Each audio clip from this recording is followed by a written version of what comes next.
கொஞ்சம் இமேஜின் பண்ணுங்க. ஒரு டெட் பாடி பக்கத்துல நீங்க இருக்கீங்க.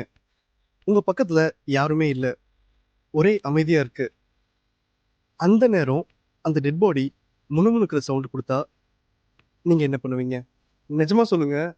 அங்கருந்து ஓடிடுவீங்க தானே? நான்லாம் கண்டிப்பா ஓடிருவேன். நெறைய டைம் இத hospital workers and mortuary workers feel பண்ணியிருக்காங்க.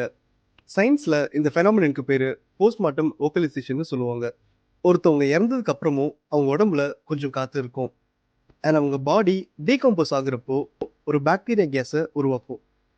அந்த டீகாம்போசிஷன் கேஸ் தொண்டை வழியா இல்ல வோக்கல் கார்ட்ஸ் வழியா வெளியே வரப்போ ஆ ஊன்னு அந்த பாடி முணங்குற மாதிரி சத்தம் கேட்கும். இதுக்கு உயிர் திரும்பி வந்துருச்சுனோ இல்ல பேயினோ அர்த்தம் கிடையாது. இது நார்மலா நடக்கிற ஒரு சயின்டிஃபிக் ப்ராசஸ் தான். இதுல இன்னும் ஷாக்கிங்கான ட்ரூத் என்னன்னா, சில சமயம் இறந்தவங்க திடீர்னு கண்ணை திறக்கிற மாதிரியும் அண்ட் அவங்க கை கால் விரல்கள் அசைகிற மாதிரியும் தெரியலாம். சயின்ஸ்ல இத rigor mortis and postmortem muscle கான்ட்ராக்ஷன்னு சொல்லுவாங்க. இப்ப சொல்லுங்க, இனி எப்போவாச்சும் இந்த மாதிரி சவுண்ட் கேட்டா பயந்து ஓடிடுவீங்களா? இல்ல சயின்ஸ் தெரிஞ்சு காமா இருக்க போறீங்களா? கமெண்ட்ஸ்ல சொல்லுங்க. நம்ம சேனலோட மெயின் மோட்டிவ் என்னன்னா, யாரும் பயப்படக்கூடாது.